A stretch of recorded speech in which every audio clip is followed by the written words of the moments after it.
Welcome to today's webinar. The topic today is seismic analysis according to Eurocode 8 in RFEM 6 and RSTAB 9. We will present the webinar in RFEM 6. The same workflow is valid for RSTAB 9 for the seismic analysis. But in RFEM 6 are also surfaces possible, and that's not the case in RSTAB 9. Also, the add-on building model is not available in RSTAB 9. But for the seismic analysis, as I already mentioned, it's the same workflow. My name is Andreas Hörold. I'm responsible for marketing and public relations in the company Dlubal Software. For instance, the technical contents or content of the website, the German and English webinars, customer projects, newsletters, and so on. I will be the moderator today, and I will answer your questions. The presenter will be Thomas Eichner. He's responsible for product engineering and customer support. And for the product engineering, primarily for the dynamic analysis add-ons. Okay. Before I show the next slide, I switch off my camera that you can see the full screen. You can ask questions via clicking that button with the question mark. Then you can enter your question here, press send, and then I will receive your questions and I will answer you. To the agenda today. Thomas will at first do a model analysis on that example here on the right side. In the next step, he will do a seismic design. He will use the results for the design of structural components. And he will also use the add-on building model to display story drift, masses per story, and forces in shear walls. Okay, that should be all from my side. I hand over the screen to Thomas. Thomas, it's your turn. So, there we go. Thank you, Andreas, for the friendly introduction and a short summary on today's webinar. Also a half-full welcome from my side. And now we can just start with the program RFEM 6. And I'm going to guide you through the seismic design according to Eurocode 8. So you can see already modeled building right here, as well as its loading. For the seismic design in general, the most practical approach would be to carry out the ultimate limit state without the consideration of earthquake forces first, like we imagine we've done this already for this building. And that means we have our model completed already, and we also have our loadings on that system. That helps a lot since the response spectrum analysis and the used modal analysis both depend on masses, and those masses are dependent on all the structure and all the surface loads, or in general all the loads in the system. The other alternative, which is also doable with RFEM 6, but I think not that often used, and it's also more, you could bring more mistakes into game if you just take the earthquake design from the beginning with you. So you would create your modal analysis from the start and pick a load case and so on. But that means you would have to reopen those dialogues more often. Means faster would be first model the structure and load the structure, and then we're gonna start with the earthquake design. And that's what we're gonna do here. We have our building already. We have a reinforced concrete 4-story building for industrial uses. We can see several walls which are always kind of needed for earthquake forces, at least for higher ones. They always help. We have some columns and we have slabs on each level. Let's go into one slab, for example, where I have a thickness of 24 centimeter. Also, we have a C2530 for all parts of the system. We also have a grounding plate right here of 80 centimeters. And this grounding plate is also completely supported. And yeah, that's gonna be an important part later on. So let's go over the loadings next. We do have the self-weight with additional self-weight defined. You can see the additional self-weight right here with 1.0 kilonewton per square meter on the roof floor and 1.5 on each other floor. The loads on the base plate are just simplified, also as the same as on each normal level. Also in the self-weight, we have the structural self-weight included, which can be activated in the load case. So that about our permanent loads. Then we can go to our live load at the roof. And there we have this 4 kilonewton per square meter on the top level.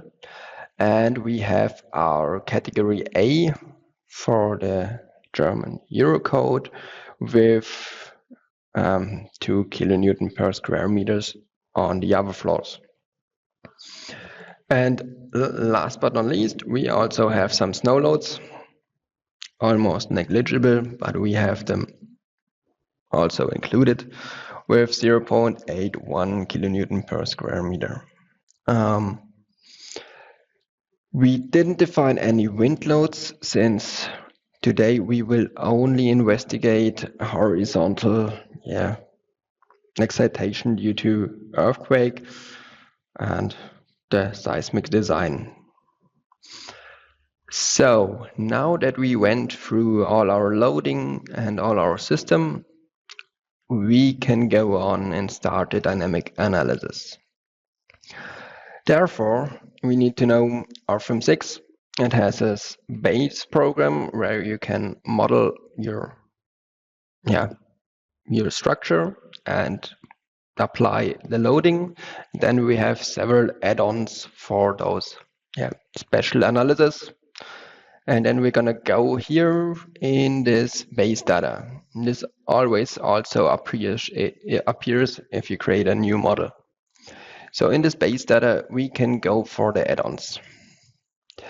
And just as a hint, for me, it's best when I'm doing an earthquake design, I would just activate here our model analysis, our response spectrum analysis, our building model, and the corresponding design add-on, in this case, the concrete add-on.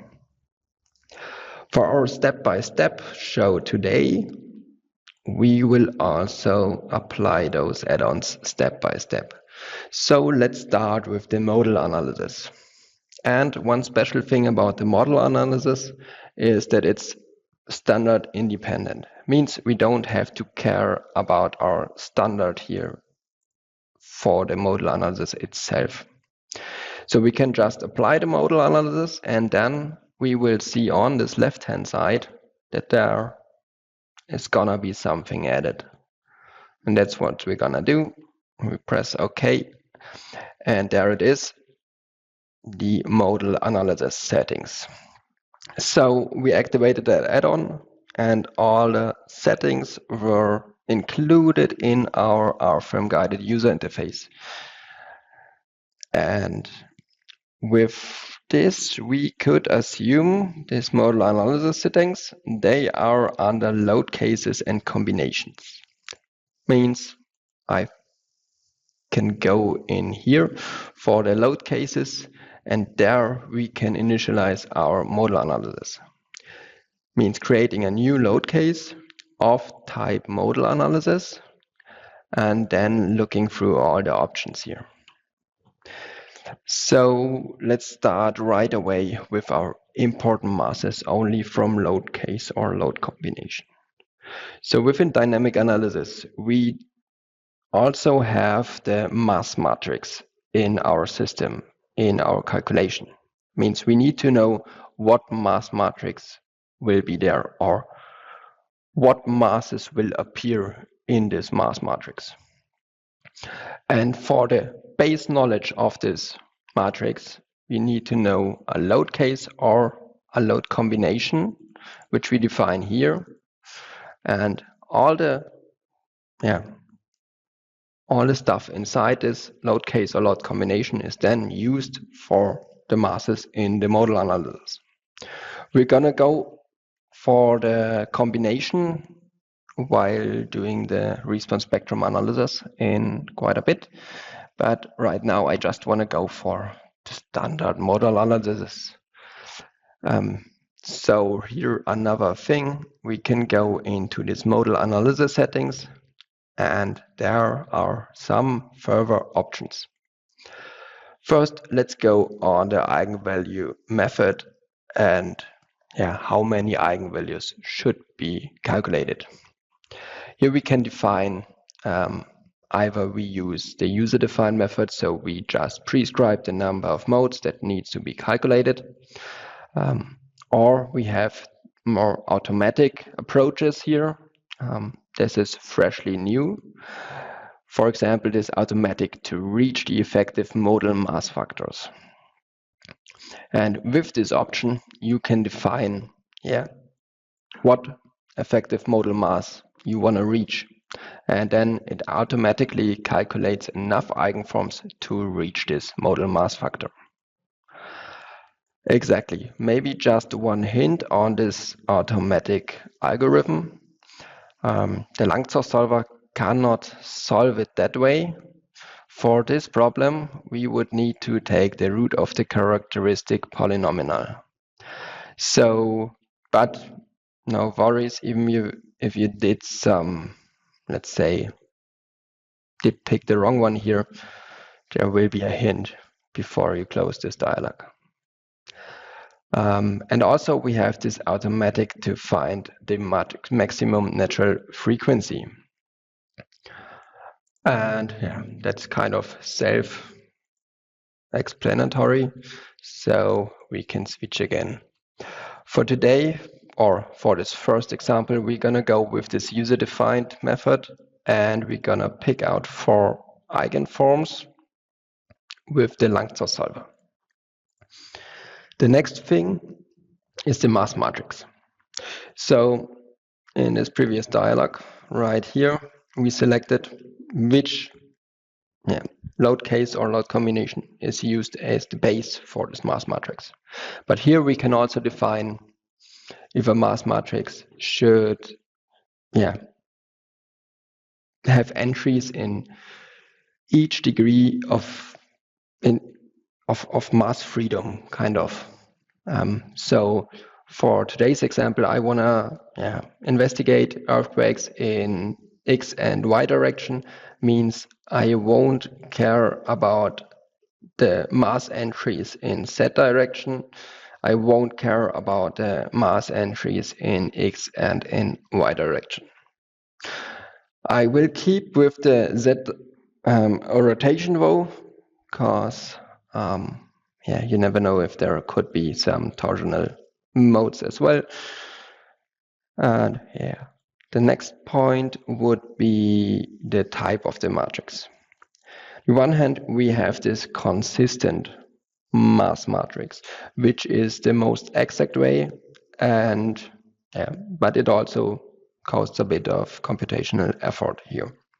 So the consistent matrix has even interactions between, let's say, the mass in X direction and the mass about the Y axis. That's like you could imagine it like with the stiffness matrix, there are some values K11, K12, K13, and so on. And with the consistent matrix, you would also have this in the mass matrix, means M11, M12, M13, and these places can also be filled in this way. On the other hand, we have the diagonal matrix. There this won't happen, so we won't have something like a M12 entry in this matrix. We have just a simplified diagonal mass matrix, and that's in most cases the way to go. So in general, I did use it quite a lot. And the last matrix, which is more for research purposes and shouldn't be used for any design purposes, is the unit matrix. That's like more if you want to understand some theoretical background of the stuff. So most engineers in the practice area won't use it anyway. So then we're through with this part of the options. We can switch the tab to this settings options on top. And there we can also define which loads should be treated as masses. In general, we have our gravity acceleration, which is roughly 10 meters per square second. And all the loads are just transformed with the help of this gravity acceleration to masses. And now we can decide, do we want only the set components of loads as masses, or do we also want to have full loads, so also the maybe horizontal loads, and they should be converted to masses? In my opinion, not that often useful in an earthquake design. Maybe in other dynamic procedures, but not for earthquake designs. And the most useful thing is here the Z components only in the direction of the gravity, because those are our masses, in my opinion, our really occurring masses.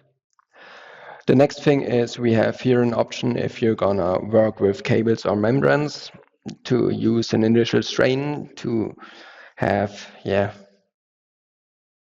less problems within the convergence, as well as having less problems with instabilities. And the last thing, which is really useful, and I will go after it a bit later again, is this neglect masses option. So there we can just freely neglect anything we want, surface masses, column masses, or whatever. Okay, so, but that's enough for the first thing. We could use also the well-known structure modification here, but what I wanna also say here is this option, this special option, consider initial state from.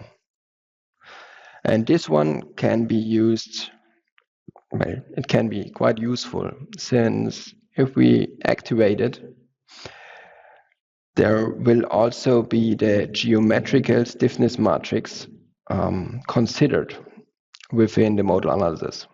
Means it calculates first this load case 1, and with the loads, let's say, for example, a beam gets a pressure force, and therefore its stiffness changes. And those changes are then taken over to the modal analysis with this option. It helps even further. Let's say, for example, you have a nonlinear diagram support. The base of the modal analysis is linear, so you can't consider nonlinearities in it. But if you use this initial state and you have like a diagram support, and in this initial state, we have one point in this diagram support, which is active and describes the stiffness of this support clearly. So we can also use this one point of the diagram for the model analysis. And that's quite useful. And also just as a hint,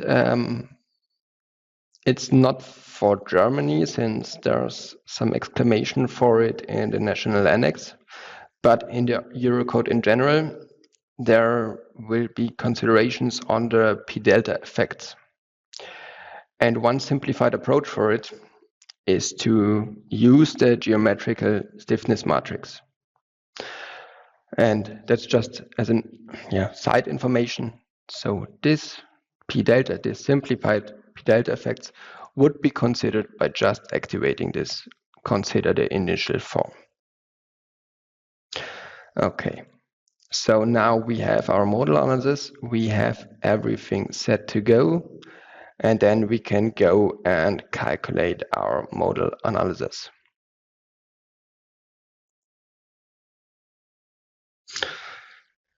So we have some load transfer surfaces, and the model means it always has to redistribute our some surface loads at first, and then it's just gonna start with our model analysis. And it was quite fast. It was, I think, done in 10 seconds for modes.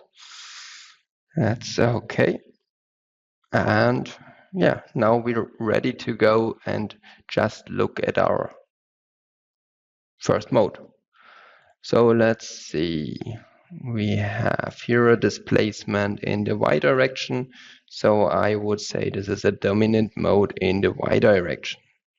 So I would assume the next mode to be dominant in the x direction. And so we see we have here, the displacement in the x direction.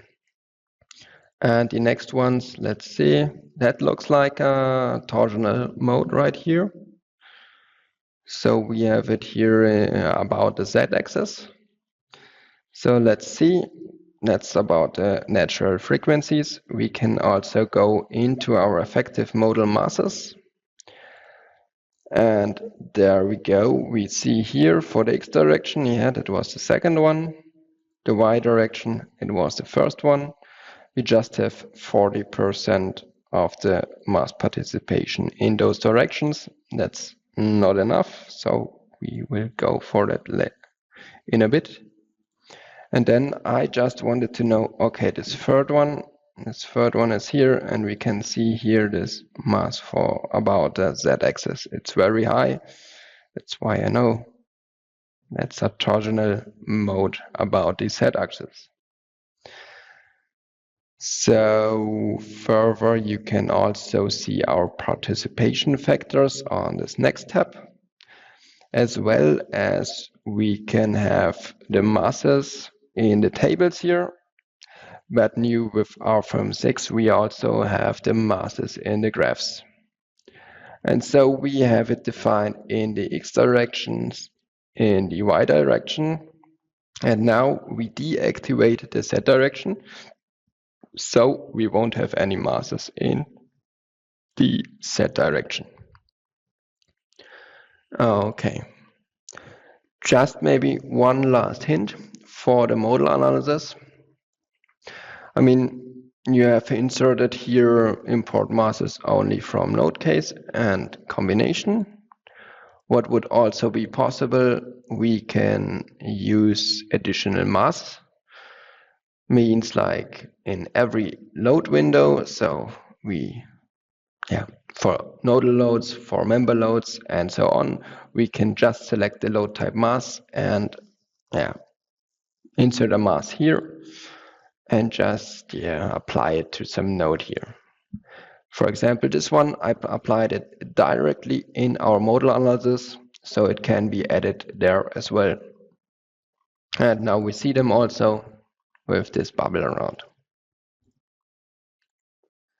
Okay, so that's already all for the modal analysis. Maybe one last point on it, and that's the scaling of the mode shapes. So when we go for the first mode, And let's see about the deformation. We can see here we have a scaling of the maximum absolute value of the deformation should be 1. And that's right here. That's the best, the best scaling method for visualization and quick understanding. But if you want to get behind the theory, you would look at this last one. And this one is from mass matrix. Means like the deformations are also scaled on the mass of the system. And you see here a lot of smaller values than 1. So we have 0.0025 approximately. And those values are used within the response spectrum analysis. Just as a hint, and that's how you can find those values. So in the next step, we're done with the modal analysis. I'm gonna just delete it out since now we're gonna go for our response spectrum analysis, and I wanna do it all at once right now. So yeah, we're gonna delete the results and we're gonna go into our add-ons. And inside the add-ons, we are gonna add our response spectrum analysis. And additionally, I'm gonna add our concrete design module. So with these 2 add-ons added, we should now take care on the use standards. And for this project, it's already presetted. So here on the bottom one, we find that dynamic analysis, and we already have our German national annex. If you need any older add-ons, you could press this filter button, and then you would see also the older standards implemented. Anyway, we will stick with our 2023-11 code and just use it for our analysis. So let's confirm it with OK. And then we also see we have here the static, this modal analysis settings from the modal analysis add-on. We have here now spectral analysis settings from this response spectrum analysis add-on. And we also have here added our dynamic loads, which include some response spectras or accelerometers. So we made the response spectras and our library of accelerometers available by just clicking this add-on. On the next step, we would go here. And now I will go over everything needed. So for the modal analysis, we need some base masses, which are used in the modal analysis. And in the different standards, they are defined how to combine our forces of the stories to get those masses. And with that said, we can choose here our classification and combination wizard. Also, I will activate here our sub-results, since I want to show you the results of each mode later on. And then we can go for our load cases directly. We can see here load case 1, 2, 3, 4. And depending on the standard, and there's some additional options for the mass combinations. So we can see we have here in both cases this class B. No, I think I said A early on. Never mind, I meant office areas and they're category B. So there are both category B, but the one is the roof load and the other one is the story load. And for masses, that can make a difference. So we have here this additional setting for our roof life load. we will take this mass combination option roofs, and for our story live load, we will take our mass combination option other floors. And when this is done, we have everything set up for the automatic process. So we go into our, let's say, magic tab, the design situations.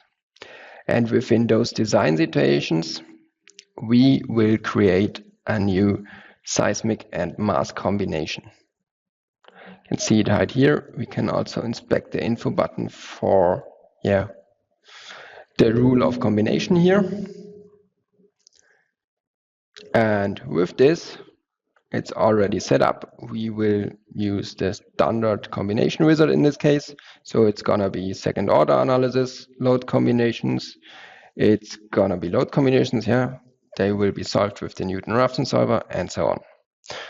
We can just say, okay, I'm fine with that, and go for this load combinations. And then we can see it just appeared. Like we didn't have to take any look in any standard for those combination factors whatsoever. We just have our finished seismic mass combination right here. And we can also see every factors if we want to see them. So it's done already, and we can go back into our load cases. The next step is to use the modal analysis. It means I'm going to create this new load case of type modal analysis. And now import masses, we will take our just created load combination right here.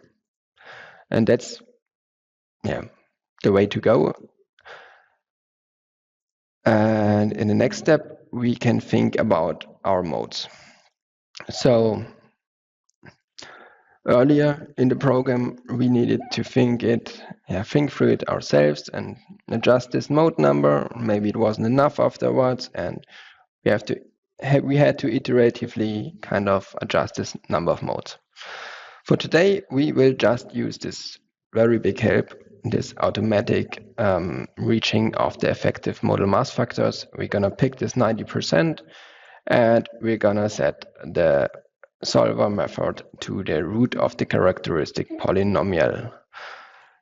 This is done. We also use our diagonal mass matrix, since I think that will be enough for this model. And also, so we're done here and can go on for the settings. And this one can stay the same. I'm gonna include every set components of loads.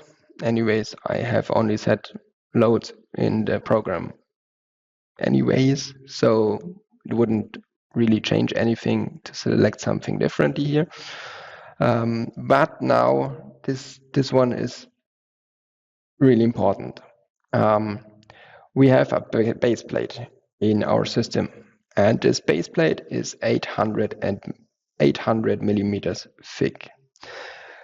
Our other floors were 24 centimeters thick.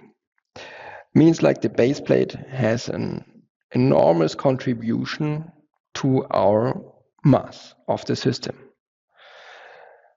But now we have the problem that this base plate is completely supported. Means from my modal analysis understanding, if something is supported completely, then there won't be any mode that would activate those masses. So it would become impossible to reach those 90%. And that's where I'm gonna use this mass neglection for the base plate. So we're gonna go in this case for this user-defined one. We're gonna go for this neglect masses, and there we can just pick whatever we want to neglect masses of. We're gonna go for the surface. We're gonna pick this one by the object list and pick the base plate. If okay, it's just done. I'm just gonna ignore every mass of this base plate. And we will go for okay. We're gonna name it modal analysis. And then we're ready to go. We could also use now the initial state out of this seismic mass combination if we would want to consider some simplified p-delta effects, but like I said, we don't need it in this case, so gonna just leave it out here and create a new load case. And that's now we did the model analysis. We looked over the model analysis before as well, but now is the new part. We have here now, with the activation of the response spectrum add-on, also the response spectrum analysis type in our load case. And I will call it just in short RSA. There it is. And now we can go over everything inside it. First, we would have the option to consider accidental torsion as well. We can go for this 5% approach from the standard. Then we have our spectral analysis settings. Maybe first we import one modal analysis. In our case, it's quite easy. We just have one modal analysis. But if you would want to, you could even use more load cases for different modal analysis as well as different response spectrum analysis and compare them against each other. And you could also modify each with like structure modifications. So you could work in one model and just compare something against each other. Let's say it this way. So now we are here in this spectral analysis, and we can also look at our spectral analysis settings. And there it is. It's mainly about our combinations and how results are saved and so on. So at first, we're gonna use the X and the Y direction. And for each direction, well, let's say we have a mode, and for each mode, we have a bit of mass contribution to one direction. So what we need to do is for each direction, so for example, for the X direction, we need to combine each modes with each other. Now, the thing is with those modes, they could be like in a different direction. They could like strike each other out in some places. And that's where we need to do quadratic combinations. With this one, we have the SRSS rule, which means all the results of each mode are squared. Then they are all added together. And after that, the root is drawn for this complete result. And that's what we get here. The CQC, the complete quadratic combination, would be also for the consideration of damping, as well as for the consideration if modes are next to each other. In the Eurocode, I think it was about 10%. So if mode 1 or mode 2 are less than 10% away from each other, then we would need to use this CQC rule. If possible, always use the SRSS rule, because it's more, it just delivers better results for design. And the absolute sum, it's self-explanatory, but never used, in my opinion. So we won't do that. We're gonna go for the SRSS rule. And then we have to decide within those combinations, within those quadratic combinations, the sign will be lost. So we always have an envelope result of plus results and negative results. Also, the connection between some internal forces are not given anymore. For example, if you have an moment about the y-axis. And when this exact moment appears, we have also a shear force in z direction. And in general, those two internal forces are linked to each other. So the problem is with the standard SRSS rule, we also lose this information. That means we would design always for the maximum moment and the maximum shear force, even though they maybe don't occur at the same time. And that's where we stepped in and introduced this equivalent linear combination. So this is, let's say, state of the technical art in our opinion, since it just links again our moment with its shear force. So we don't have to design every time for the maximum value with the maximum value of another internal force, but we have the linked ones and therefore more cost-effective design. So we're gonna use that as well. And what I'm also gonna do is we're gonna save the results of all selected modes. That's just for making them inspectable later on, and I'm gonna show you some single mode results as well. Exactly. Then the next point would be the combination for the different directions. So in this case, we will have the x direction and the y direction. So we can go here. We could use the squared root we could use the SRSS rule as well, but we also have in the Eurocode 8 something that's called the scaled sum combination, and there we can define, per default, it's like mentioned in the Eurocode, 100% in one direction and 30% in the other direction. That's something we can use here as well.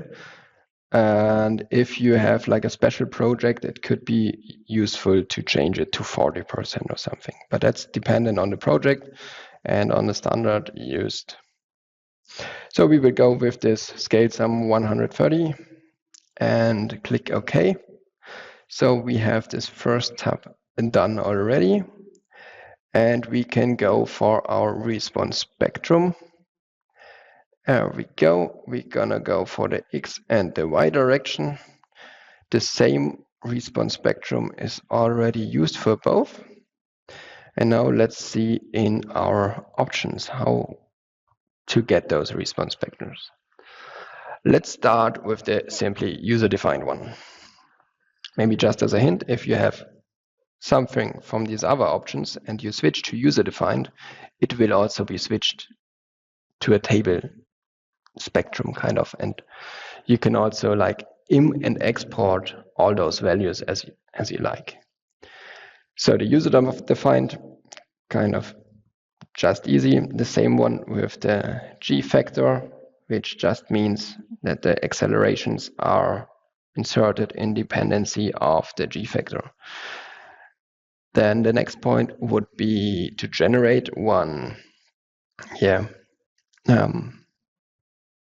response spectrum from accelerometers. We could also choose our damping value here, our direction, and so on. And we could take a use from our well-filled library here. Just gonna show you this one. Right here, you see lots of different countries in this case. Let's go for that's just an example of some ground measurements of an earthquake in Auckland Islands in New Zealand. And this information can be used to produce a synthetic response spectrum. So let's go back. We're not gonna use the accelerogram for this project. What we're gonna do, and that's the most used one, is we're going to use just the response spectrum according to the standard. In this case, the Eurocode 8 with the German annex. So yes, we need a design spectrum.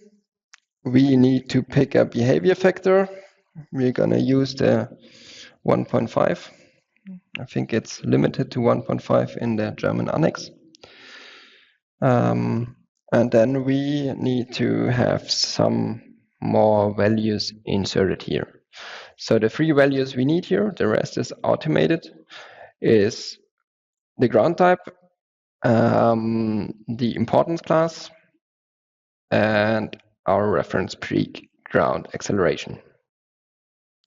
For the importance class, it's project dependent. We will pick 2. The Q factor, we set it to 1.5. And then we only need the ground type and the AGR value. And for this, we will go shortly for our web service tool. So this is the Dlubal homepage. And within this homepage, we can go for our online services, and there the seismic load maps. We directly switch, okay, United Kingdom, that's not what I want. I want to go for the German one and the seismic one. And then we see if we have the 475 years reappearance period. So that's what we take here. And then I did want to go for something in Ingolstadt, but I think, let's see, 0.7. Now I want some, let's say, the biggest earthquake in Germany, kind of. So we're just gonna take this one right here. Maybe you can see the map of Germany again. I think here next to Frankfurt, next to Koblenz, we have also old volcano. That means that has some relations with this earthquake map, just as a side information. But for this one, we will go for the most drastic one, which, right here. Let's go into Elbingen. There are some sheets. We're gonna create a new one right here. And okay, now it's selected. Now we can take our AGR value, 1.458, back to the program. 1.458, and we can also change this one here to the subsoil class, depending on the standard what is needed here. But there we see we have a subsoil class of R. Means we can go here for our subsoil class. R is already picked. The A, B, and C is dependent on the direct ground under the building, so that is gonna be given within the geotechnical report, and we just assume it to be B. So what changes with the subsoil type is mainly those corner points, as well as this multiplication factor of this peak acceleration on top of the response spectrum. Okay, so BR, we are ready to go. We have our spectrum now completely defined. We could also just scale it right here if you want to do that on whatever reason. And the next thing would be to select the modes. Now we could calculate it right here and see everything. But I'm going to just start and calculate all in this case.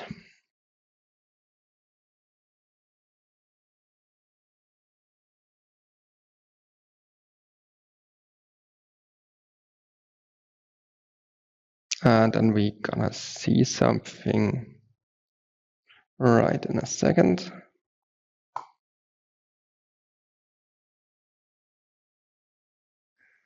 Okay, I didn't care about the concrete design yet, so I'm just gonna go over it. And there we see we have now our response spectrum analysis right here, this load case 6, and it is made out of several load cases. And in a second you will see they will be almost done at the same time. Means we have here a new solver mechanic where different load cases can be distributed onto different processor cores. And that's something we're just going to use here. And yeah, let's see, I think model is through with 30 seconds. And also our spectral analysis is through. We can go here.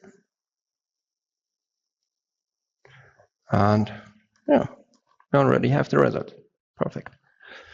I'm gonna just go for this one here. Let's go into our spectral analysis, and then we can have, like, let's see, the overall result first. And yeah, let's start with this combination and how it worked. So as you can see, we have here in X, in mode shape 1, we have this deformation, as well as for this mode shape 2, we got also this X deformation. So it is nothing else than the mode shape 1 was used, and all the masses were like accelerated in X direction. Next step, mode shape 2 was taken, and the masses were accelerated in X direction again.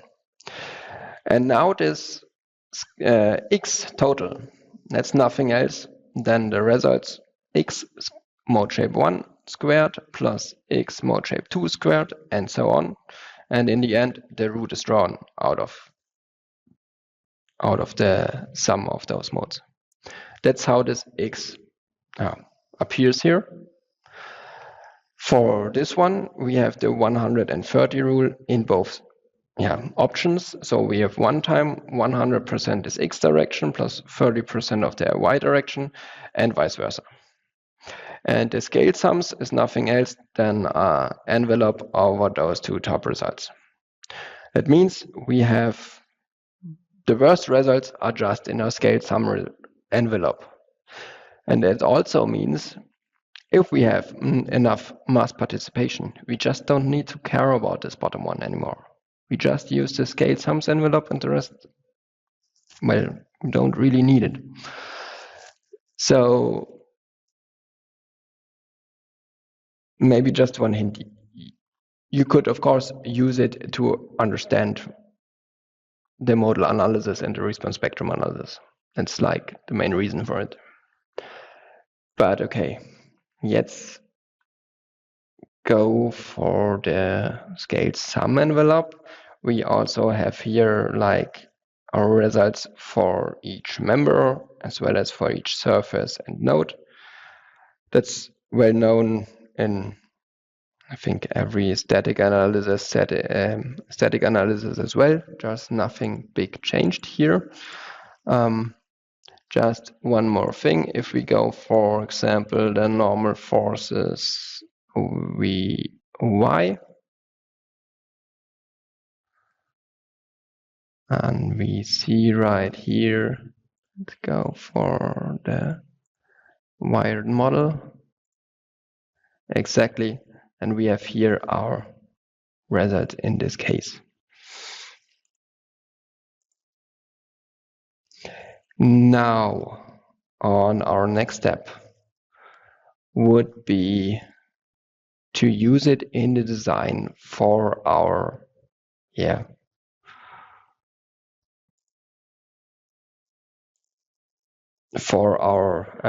concrete design. But okay, I just found another thing which I wanted to show you.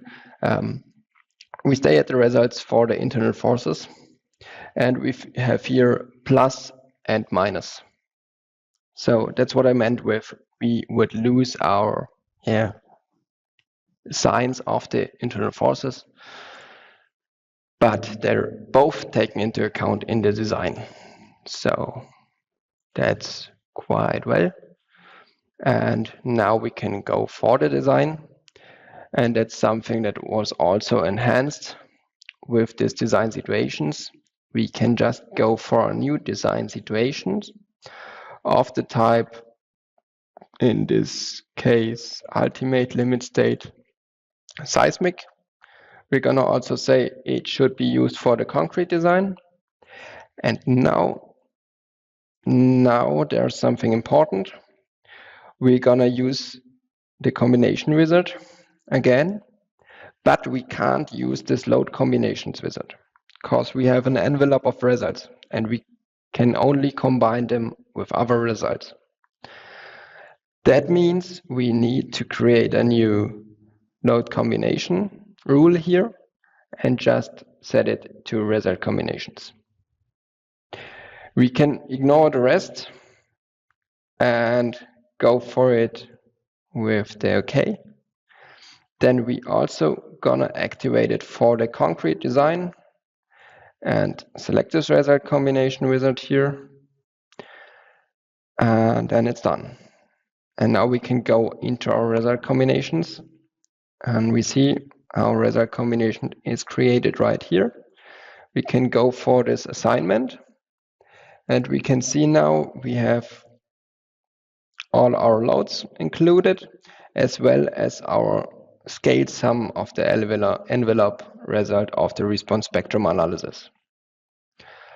So we could change it here, even though in my opinion that doesn't really make practical sense. It's more for testing reasons. And yes, so we're gonna stick with the scaled sums envelope and that's it, that's done. We have the result combination here already. We can click OK. And yeah, then I would say we can just calculate everything again.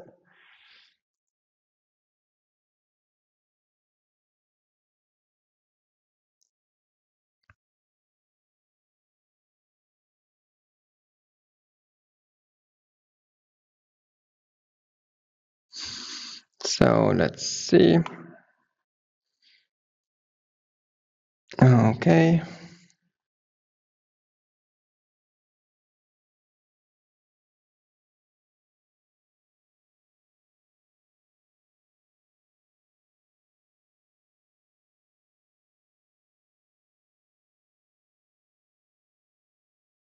Now I think it was about 30 seconds here and about 1 or 2 seconds in the modes.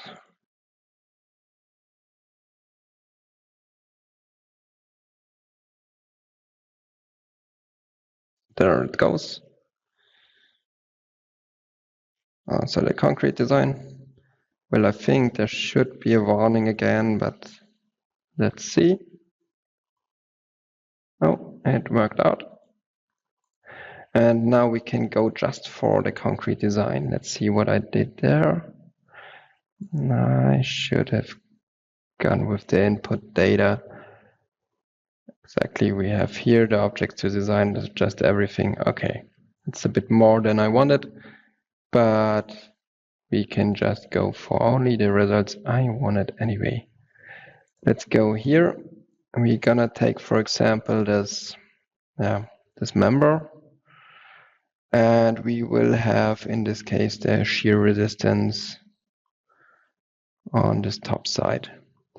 So what we use, what is used in this concrete add-on is also shown here. We have the result combination 1 in this case, which is our earthquake combination. It delivers a 30% ratio, and we can also investigate the whole design check right here as in every other mode add-on as well. And we can also check the internal forces here for the design check and everything that's needed. So that's done here already. And since we are running a bit short of time, that's all for it here. Maybe just one more thing I wanted to show you, and that's in our base options in the add-ons, our building model. We're gonna activate it, and then it's gonna be in our data navigator right here on the left side. We're gonna pick our building model, and it's really simple to use. We can just go here. In my case, I do know that we have an elevation of 3.35 meters here, and the elevation is the same for each story. So for this simple case, I can just go 3 times on this new story button, and it's done. One more thing, we could change here our floor modeling to rigid diaphragm, load transfer only, and soon to come semi-rigid diaphragms. But for today, we will just leave it as it is. And yeah, it's done already, and that's it. So we just got our results in here. And now we will go into this, let's say static analysis, for example. We can go into our self-weight loss case, and there we have now our results by stories. This holds also for our spectral analysis. The same here. We can go for the spectral analysis and also look at our results by stories. Means we have our location of our resultant of the forces. We also have interstory drifts for some serviceability checks. We have centers of mass and rigidity. And we have the sensitivity coefficient, which is used sometimes, or let's say it is defined in the Eurocode 8 and neglected in the German annex, but nevertheless, you can use this one to find out if your system needs to include p-delta effects or not. Okay, so that's it for this one. Maybe one last thing which also could be used is we also have shear walls. Let's pick one example. I'm gonna pick this one as an exemplic shear wall here. The shear walls would need to be defined in this case. So I'm gonna go here and just go for this whole wall from the bottom to the top. We will also generate a result section. And we need to calculate it one more time. Now it's done, and we can just go for it and calculate it. And maybe in the meanwhile, also the printout report. Within the printout report, you could include either the modal analysis results, so the modal participation factors or the eigenfrequencies, but most likely you would just include the response spectrum analysis results, because there also the used natural frequencies are given. And you can also put out every result we just saw in the tables. So there's nothing kind of new to it, new to the usage of the printout report. You can just put in whatever you like from the modal analysis as well as from the response spectrum analysis and the building model. So now we're here. And we see we are in the load case number 6. We also see our automatically generated, this case,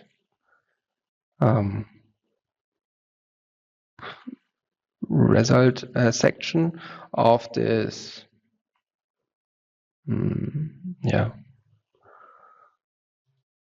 of this shear wall, and Exactly, we need to go into the results by stories, and there it is. Now we also have our forces in the member shear walls as well as our member forces in shear walls. So the member forces in shear walls is just that this is an imaginary beam of the same dimensions. So exactly, and yeah, that's how you can investigate the seismic